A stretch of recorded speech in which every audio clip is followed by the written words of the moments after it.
ذکر موجود ہے۔ جب انہوں نے دوبارہ سرکشی کی تو اور عیسیٰ علیہ السلام کو قتل کرنے کی سازش کی تو روم اور فارس والوں کو ان پر مسلط کر دیا گیا، اور پھر فرمایا گیا کہ اگر وہ پھر شرارت کریں گے تو ان کو ذلت کا عذاب دیا جائے گا۔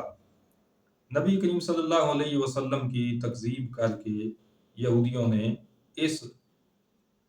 وعید کا اپنے آپ کو مصداق بنا لیا اور آج تک ذلت کی زندگی گزارنے پر مجبور ہیں۔ سورہ بنی اسرائیل کا دوسرا رکوع، اس میں یہ بتایا گیا کہ رات اور دن میں نشانیاں رکھی گئی ہیں تاکہ لوگ اپنے برسوں کی گنتی کر سکیں اور رب کا فضل تلاش کر سکیں۔ قیامت کے دن ہر ایک کو اس کا نامہ اعمال دیا جائے گا اور کوئی جان دوسرے کا بوجھ نہیں اٹھائے گی، ہر ایک کو اپنے اپنے جرم کی سزا ملے گی اور اپنے کیے کا اجر ملے گا۔ یہاں پر رب العزت نے یہ بھی ارشاد فرمایا کہ ہم کسی امت پر عذاب نہیں بھیجتے، اس کو عذاب کا شکار نہیں بناتے جب تک اس میں رسول بھیج کر ان کی ہدایت کا پہلے سامان مہیا نہ کر دیں۔ طالب دنیا کے لیے دنیا ہے، اور طالب آخرت جو ایمان بھی رکھتا ہو اور اچھی آخرت کے لیے کوشاں بھی ہو تو اس کو اس کی کوشش کا اچھا بدلہ ملے گا اور اس کی کوشش ٹھکانے لگے گی۔ تیسرے رکوع میں یہ ارشاد فرمایا کہ تمہارے رب نے فیصلہ فرما دیا کہ اس کے ساتھ کسی کو شریک نہ کرو، کسی اور کو نہ پوجو، اور ماں باپ کے ساتھ نیک سلوک کرو، اور اس نیک سلوک کی تفصیلات بھی بتائی گئیں کہ انہیں اف نہ کہنا، انہیں نہ جھڑکنا، اور ان کے ساتھ تعظیم سے بات کرنا، اور عاجزی کا بازو ان کے سامنے بچھا کر رکھنا، اور یہ دعا کرتے رہنا کہ اے میرے رب تو ان دونوں پر رحم فرما، جیسا انہوں نے بچپن میں مجھے رحم کے ساتھ پالا تھا۔ رشتہ داروں کو اور مساکین اور مسافروں کو ان کی حقوق دینے کا حکم اس رکوع میں شامل ہے۔ فضول خرچی کرنے سے منع کیا گیا ہے اور بتایا گیا ہے کہ فضول خرچی کرنے والے شیطان کے بھائی ہیں۔ چوتھے رکوع میں یہ ارشاد فرمایا گیا کہ روزی اللہ نے دینی ہے، مفلسی اور غریبی کے ڈر سے اولاد کو قتل نہ کرو، بدکاری کے پاس بھی نہ جاؤ کہ وہ بے حیائی ہے اور بدی والی راہ ہے، قتل ناحق سے بچو، مقتول کے وارث کو قصاص کا حق دیا گیا ہے مگر وہ اس میں حد سے نہ بڑھے، جتنا جرم کسی نے کیا اس کو اتنی ہی سزا دی جائے گی۔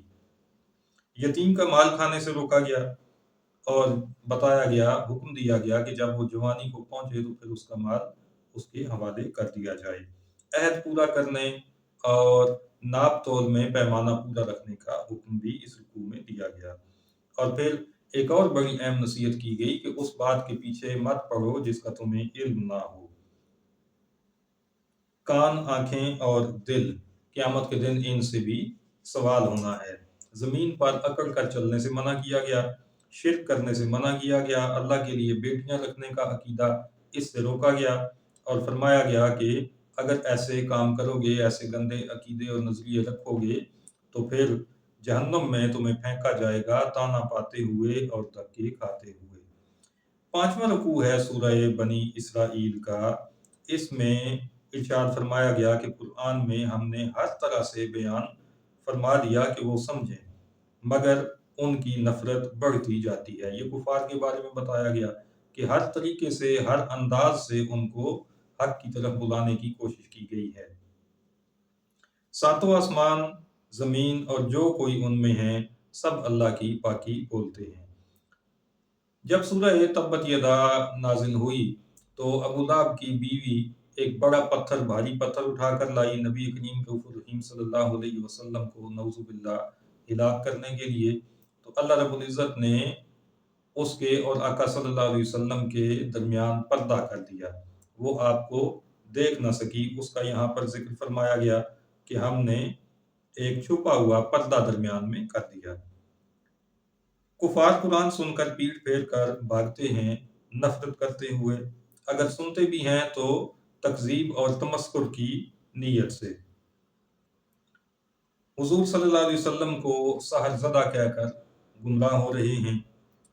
اور یہ کہتے ہیں کہ ہم ہڈیاں اور ریزہ روزہ ہو جائیں گے تو پھر نئے بن کر کیسے اٹھیں گے؟ اے محبوب آپ انہیں بتا دیں کہ اگر پتھر یا لوہا بھی بن جاؤ تب بھی اللہ تعالیٰ قادر ہے کہ تمہیں دوبارہ زندہ کر دے۔ چھٹے رکوع کے اندر اچھی بات کہنے کا حکم دیا گیا اور نبیوں کو ایک دوسرے پر فضیلت دینے کا ذکر کیا گیا اور ساتھ ہی حضرت داؤد علیہ السلام کو زبور دینے کا ذکر آیا۔ اس سے مفسرین نے یہ نقطہ بیان کیا ہے کہ زبور کا ذکر تو کیا گیا جو آپ کو عطا کی گئی، مگر آپ کو جو بادشاہی عطا کی گئی، جو ملک دیا گیا، اس کا یہاں پہ ذکر نہیں ہے فضیلت کے باب میں۔ اس کا مطلب یہ ہوا کہ فضیلت کا معیار علم ہے، ملک اور مال و دولت فضیلت کا معیار نہیں ہے۔ بتوں کے بارے میں بتایا گیا کہ بت تکلیف دور کرنے اور پکار سننے کی صلاحیت نہیں رکھتے، اور وہ اللہ کے مقبول بندے جنہیں کفار اللہ کے ساتھ شریک ٹھہراتے ہیں اور ان کو پوجتے ہیں، وہ تو خود رب کی طرف وسیلہ تلاش کرنے والے ہیں اور اس کی رحمت کی امید رکھنے والے اور اس کے عذاب سے ڈرنے والے ہیں۔ 7واں رکوع ہے سورہ بنی اسرائیل کا، اور یہ 15ویں پارے کا بھی 7واں ہی رکوع ہے۔ اس میں یہ بتایا گیا کہ فرشتوں کو جب رب تعالیٰ نے حکم فرمایا کہ حضرت سیدنا آدم علیہ السلام کو سجدہ کریں تو سب نے سجدہ کیا سوائے ابلیس کے، اور اس نے انکار کرتے ہوئے یہ کہا کہ ان کو تو مٹی سے پیدا کیا گیا ہے تو میں ان کو سجدہ کیوں کروں؟ قیامت تک اس نے مہلت مانگی، رب تعالیٰ نے اسے مہلت دے دی۔ اس نے یہ دعویٰ کیا کہ میں آدم علیہ السلام کی اولاد کو پیس کر رکھ دوں گا سوائے تھوڑے سے لوگوں کے۔ رب تعالیٰ نے اسے دھتکار دیا اور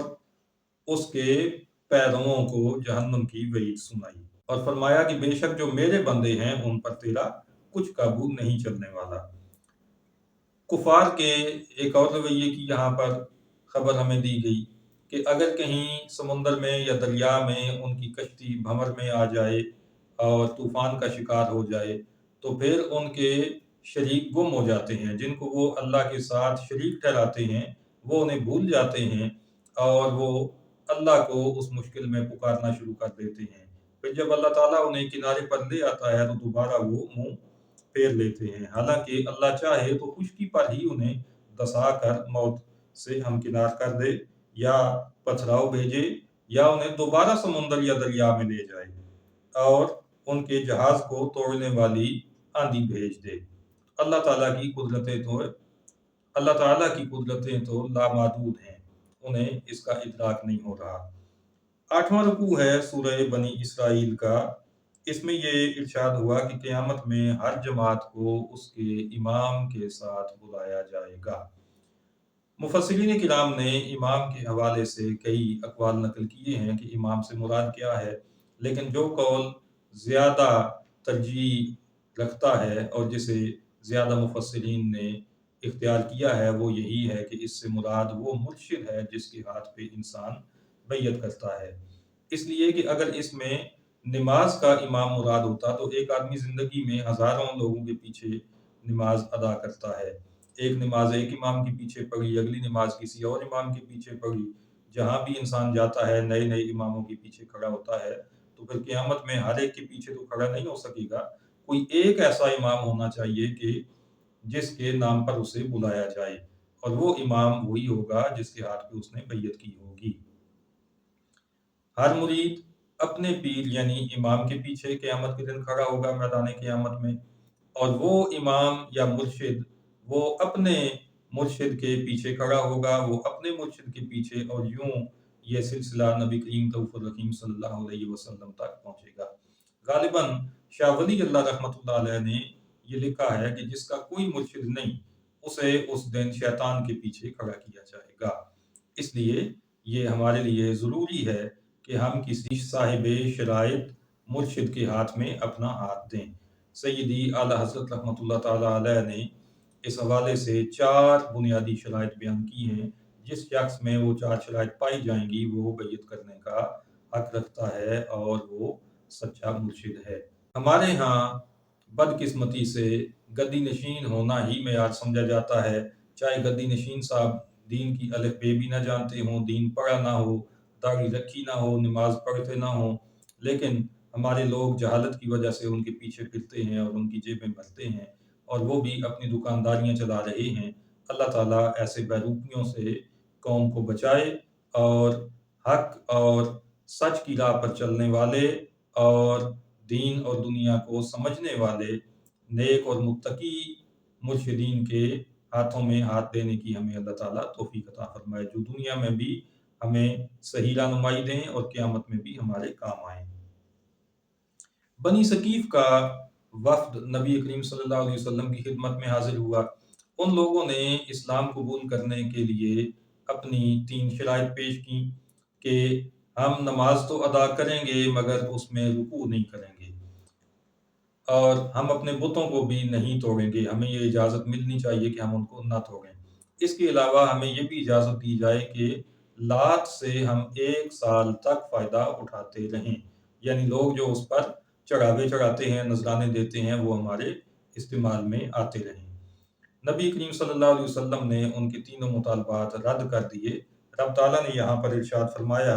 کہ اللہ نے آپ کو ثابت قدم رکھا۔ مشرکین نے نبی کریم صلی اللہ تعالیٰ علیہ وآلہ وسلم کو عرب سے نکالنے کی کوشش کی۔ رب تعالیٰ نے یہاں پر ارشاد فرمایا کہ اگر ایسا ہو جاتا تو ان سب کو ہلاک کر دیا جاتا۔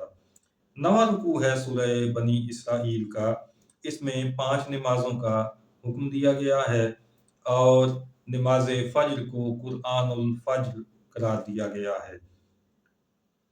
ناظرین محترم، یہ بات آپ جانتے ہیں کہ بعض دفعہ جز سے کل کو مراد لیا جاتا ہے، تو نماز فجر کو قرآن الفجر کہنے سے یہ بات ہمیں سمجھ میں آتی ہے کہ نماز میں چونکہ قرات ہوتی ہے قرآن مجید کی، تو اس لیے نماز کو قرآن کہا گیا فجر کا۔ یہاں سے یہ بات بھی واضح ہو گئی کہ قرات نماز کا رکن ہے۔ نبی کریم صلی اللہ علیہ وسلم پر تہجد کے فرض ہونے کا یہاں پر بیان ہے، اور مقام محمود پر آپ کو کھڑا کرنے کی بشارت دی گئی ہے۔ کعبہ کے گرد 360 بت نصب کیے گئے تھے، بڑی مضبوطی کے ساتھ وہاں پہ انہیں نصب کیا گیا تھا۔ جب آقا کریم صلی اللہ علیہ وسلم نے اپنے ہاتھ میں چھڑی لی تو آپ جس بت کی طرف چھڑی سے اشارہ کرتے تھے وہ اوندا منہ گر جاتا تھا۔ اس موقع پر آپ کی زبان پر جو الفاظ تھے وہ یہاں اس سورہ مبارکہ میں رب تعالیٰ نے بیان فرمائے ہیں۔ آپ اس وقت پڑھ رہے تھے، آپ کی زبان پر اس وقت یہ مبارک الفاظ تھے: جاء الحق وزهق الباطل ان الباطل کان زہوقا۔ حق آ گیا اور باطل بھاگ گیا، اور بے شک باطل نے بھاگنا ہی ہوتا ہے، باطل کا مقدر ہی یہی ہے۔ آیات قرآنیہ کے بارے میں بتایا گیا کہ وہ اہل ایمان کے لیے شفا اور رحمت ہیں، جسمانی امراض سے بھی شفا کا ذریعہ بنتی ہیں، اور اللہ تعالیٰ کی رحمتیں بھی آیات قرآنیہ کی تلاوت سے بندے کو نصیب ہوتی ہیں۔ 10واں رکوع ہے سورہ بنی اسرائیل کا، یہ 15ویں پارے کا بھی 10واں ہی رکوع ہے۔ اس میں اس حوالے سے گفتگو ہے کہ مشرکین نے نبی کریم صلی اللہ علیہ وسلم کا راستہ روکنے کی ہر ممکن کوشش کی مگر اس میں ناکام رہے۔ پھر انہوں نے یہ سوچا کہ آقا صلی اللہ علیہ وسلم کی زندگی ان کے سامنے تھی، اس میں کوئی عیب وہ تلاش نہیں کر سکے، آپ کے کردار پر انگلی اٹھانے کا انہیں کوئی موقع بھی میسر نہیں آیا۔ انہوں نے سوچا کہ اب ہم باہر نکلیں اور اہل کتاب سے رابطہ کریں، ان سے اپنے مسئلے کا حل پوچھیں، وہ کوئی ایسی بات ہمیں بتا دیں کہ جس کے ذریعے ہمیں کامیابی حاصل ہو جائے۔ چنانچہ انہوں نے یہودیوں سے رابطہ کیا۔ یہودیوں نے انہیں کہا کہ 3 سوالات ان سے پوچھ لو،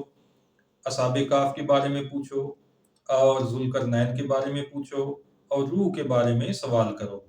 اگر وہ تینوں سوالوں کے جواب دے دیں تو پھر سمجھ جانا کہ وہ سچے نبی نہیں ہیں، اور اگر وہ تینوں سوالوں کے جواب نہ دیں تب بھی یہ سمجھ جانا کہ وہ سچے نبی نہیں ہیں۔ ہاں، اگر وہ 2 سوالوں کے جواب دیں اور تیسرے کا جواب نہ دیں تو پھر وہ سچے نبی ہوں گے، اس لیے کہ ہماری کتاب میں بھی ان میں سے 2 چیزوں کی تفصیلات آئی ہیں اور تیسری کے بارے میں کچھ نہیں بتایا گیا۔ چنانچہ جب قریش نے آقا صلی اللہ علیہ وسلم کے سامنے یہ 3 سوال رکھے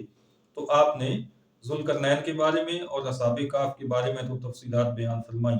مگر روح کے بارے میں آپ نے کوئی تفصیل بیان نہیں فرمائی۔ اسی کا ذکر اس رکوع میں کیا گیا ہے کہ اے محبوب، روح کے بارے میں یہ آپ سے سوال کرتے ہیں تو آپ فرما دیں کہ وہ ایک چیز ہے میرے رب کے حکم سے، اس سے زیادہ انہیں کچھ نہ بتایا جائے۔ اس رکوع میں یہ بھی بتایا گیا کہ آدمی اور جن سب مل کر بھی قرآن کی مثل نہیں لا سکتے۔ کفار نے نبی کریم صلی اللہ علیہ وسلم سے یہ بھی کہا کہ اگر آپ ہمارے کچھ مطالبات ہیں یہ پورے کر دیں تو پھر ایمان لانے کے بارے میں کچھ سوچا جا سکتا ہے، ورنہ ہم ہرگز ایمان نہیں لائیں گے۔ وہ مطالبات کیا تھے کہ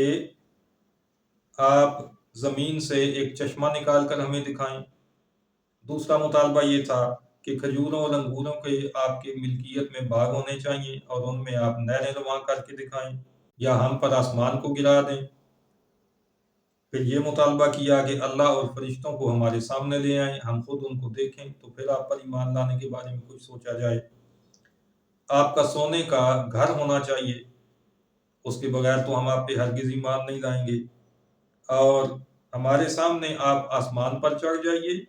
اور آسمان سے کتاب لے کر ہمارے سامنے نیچے اتریے، پھر آپ کے اوپر ایمان لانے کے بارے میں ہم کچھ سوچنے پر تیار ہوں گے۔ تو اس طرح کے لا یعنی سوالات جن کا مقصد نہ تو حق کو قبول کرنا نہ ہی حق کو جاننا تھا، بلکہ صرف تمسخر اڑانا ان کا مقصد تھا، تو ان کے جواب کے لیے رب تعالیٰ نے ارشاد فرمایا، قل سبحان ربی هل كنت الا بشرا رسولا۔ اے محبوب آپ فرما دیں کہ میرا رب پاک ہے اور میں تو نہیں ہوں مگر اللہ کا بھیجا ہوا ایک آدمی، کہ جب تم مجھے صرف ایک بشر مانتے ہو، اس سے اوپر کوئی مجھے فضیلت میری تسلیم ہی نہیں کرتے ہو، تو پھر ایسے مطالبات کیوں کر رہے ہو؟ یہ کام کرنا تو کسی بشر کے پاس کا کام نہیں ہے جو تم کہہ رہے ہو، تو پھر اس طرح کے مطالبات کا کیا مقصد ہے؟ تو ان کے مطالبات کو رد کر دیا گیا۔ 11واں رکوع ہے، اس میں یہ بتایا گیا کہ اگر زمین پر فرشتوں کی رہائش ہوتی، وہ یہاں پہ بستے، تو پھر کسی فرشتے کو ان کے لیے رسول بنا کر بھی زمین پر بھیجا جانا تھا، لیکن نبی کریم صلی اللہ علیہ وسلم انسانوں کی طرف رسول بن کر آئے ہیں، تو اس لیے آپ کو رب تعالیٰ نے بشریت بھی عطا فرمائی ہے۔ منکرین کے بارے میں یہاں پر یہ بتایا گیا کہ قیامت کے دن ان کو منہ کے بل اٹھایا جائے گا اور اندھے گونگے اور بہرے ہو کر وہ اٹھیں گے، ان کا ٹھکانہ جہنم ہے، اور جب جہنم بجھنے پہ آئے گی تو اس کو اور بھڑکا دیا جائے گا۔ دوبارہ زندہ ہونے کے حوالے سے کفار کی حیرت کے حوالے سے یہاں پر یہ ارشاد فرمایا گیا کہ جس رب نے زمین و آسمان بنائے تو کیا وہ انسانوں کو دوبارہ بنانے پر قادر نہیں ہے؟ ناظرین محترم، سورہ بنی اسرائیل کا آخری 12واں رکوع ہے، یہ 15ویں پارے کا بھی 12واں ہی رکوع ہے۔ اس کے اندر یہ ارشاد فرمایا کہ ہم نے حضرت موسیٰ علیہ السلام کو 9 نشانیاں دے کر بھیجا، مگر فرعون نے آپ کا انکار کیا، آپ پر ایمان نہ لایا اور آپ کو جادو زدہ قرار دیا۔ اس نے انہیں مصر سے نکالنا چاہا تو ہم نے اسے اس کے پیروکاروں سمیت غرق کر دیا۔ پھر قرآن مجید کے حوالے سے ارشاد فرمایا کہ ہم نے اس کو حق کے ساتھ اتارا اور حق کے لیے اتارا، اور قرآن کے نزول کے ساتھ ساتھ نبی کریم صلی اللہ علیہ وسلم کی تشریف آوری کا بھی ذکر ہے، آپ کی میلاد کا بھی بڑا خوبصورت یہاں پر ذکر ہے۔ ارشاد فرمایا وَمَا أَرْسَلْنَاكَ إِلَّا مُبَشِّرًا وَنَذِيرًا۔ اے محبوب، ہم نے آپ کو بشیر اور نذیر بنا کر اس کائنات میں بھیجا۔ قرآن مجید کے بارے میں مزید بتایا کہ یہ بتدریج اترا ہے، تھوڑا تھوڑا کر کے، ضرورت کے مطابق، حالات کے مطابق جتنی ضرورت ہوتی اتنا نازل ہوتا رہا۔ کفار سے یہ کہا گیا کہ تم ایمان لاؤ یا نہ لاؤ، مگر یہ بات یاد رکھنے کی ہے کہ اہل کتاب میں سے وہ لوگ جو اس پر ایمان لائے وہ اس کے نازل ہونے سے پہلے بھی علم رکھتے تھے، اور اب ان کے سامنے جب قرآن پڑھا جاتا ہے تو وہ فوراً سجدے میں گر جاتے ہیں۔ اور یہ کہتے ہیں کہ ہمارے رب کا وعدہ پورا ہونا تھا۔ قرآن مجید کی تلاوت ان کے خشوع کو بڑھا دیتی ہے۔ یہ جو مکی دور تھا، اس میں نبی کریم صلی اللہ علیہ وسلم اپنے غلاموں کے ساتھ جب نماز ادا کرتے تھے تو نماز کی آواز سن کر، قرات کی آواز سن کر کفار اکٹھے ہو جایا کرتے تھے اور شور شرابہ کر کے، بدتمیزی کر کے نمازوں کو خراب کرنے کی کوشش کرتے اور اللہ تعالیٰ کی شان میں گستاخیاں کرتے۔ اس حوالے سے یہاں پر ارشاد فرمایا گیا کہ نماز نہ تو بہت زیادہ بلند آواز میں ادا کرو اور نہ ہی بہت آہستہ، اتنی بلند بھی نہ ہو کہ کفار سن کر اکٹھے ہو جائیں اور اتنی آہستہ بھی نہ ہو کہ نمازیوں تک امام کی آواز ہی نہ پہنچے اور انہیں معلوم نہ ہو کہ امام اس وقت کیا کر رہا ہے۔ تو یہ ایک درمیانی راہ اختیار کرنی چاہیے آواز کے حوالے سے نماز کے اندر۔ ناظرین محترم، یہ خلاصہ تھا سورہ بنی اسرائیل کے 12 رکوعوں کا۔ اللہ رب العزت سے دعا ہے کہ وہ ہمیں اپنے کلام مجید کو اچھی طرح سے سمجھنے کی توفیق عطا فرمائے اور اس کو سمجھ کر اس پر عمل پیرا ہونے کی توفیق عطا فرمائے اور اسے ہمارے لیے رحمت اور شفا بنائے۔ وآخر دعوانا ان الحمد للہ رب